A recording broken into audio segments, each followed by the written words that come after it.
రాదురా మీరు మామూలు కాదన్నా, మరి నా సొంత అన్న. థ్యాంక్స్ అన్నా, వస్తానన్నా. జాబ్ గురించి కొంచెం ఆలోచించన్నా.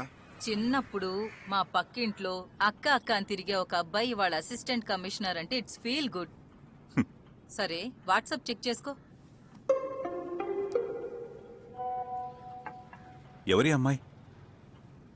నార్కోటిక్స్? హ్మ్? Got kidnapped or something? ఇలా ఉంటే నీకెలా పెళ్ళవుతుందిరా? నాలాంటోడికి పిల్లనెవరిస్తారు? ఫిలాసఫీలు అవి మాట్లాడకుండా వెళ్ళి తనని మీట్ అవ్వు. కలిశాక నచ్చలేదని చెప్తే? ఇదే మాట తను కూడా అంటే? పోరా వెళ్ళి కలిసిరా. రే, హోంవర్క్ నోట్స్ ఎక్కడ పెట్టావు? నైటే తీసి పెట్టుకోమని చెప్తే విన్నావా? రే అమ్మాడుతుంది చెప్పరా. నీ పక్కన పడ్డదిలే చూడరా పిల్ల, నాది నెక్లెస్ గొలుసు. రెంట్ ఎక్కడా? సార్ పెద్దగా మాట్లాడకండి సార్, నా భార్య తెలిసిపోతుంది. నా పెళ్ళానికి కూడా తెలుస్తుందయ్యా. ఒక